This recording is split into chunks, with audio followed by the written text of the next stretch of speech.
আসসালামু আলাইকুম প্রিয় ভাইরা আমার, আমাদের সিজনের তাল এই দেখেন। এই মুহূর্তে আমাদের গাজীপুর টঙ্গী বনমালা রেলগেটে আমার এক মামা দীর্ঘদিন সে সিজনের তালের ব্যবসা করে।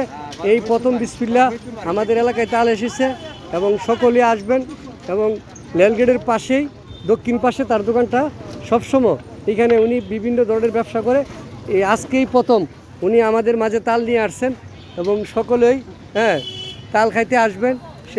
সেই তালের অবস্থাও মোটামুটি, যে গরমের তাপ আজকে সারা গাজীপুর টঙ্গী সারা বাংলাদেশ, মানে খুব গরমের তাপ। টঙ্গীতেও 38 ডিগ্রির মতন তাপ। মামার সাথে একটু কথা বলবো। মামা আসসালামু আলাইকুম। ওয়ালাইকুম আসসালাম। মামা ভালো আছে? মামা আপনার তালের ব্যবসা কেমন?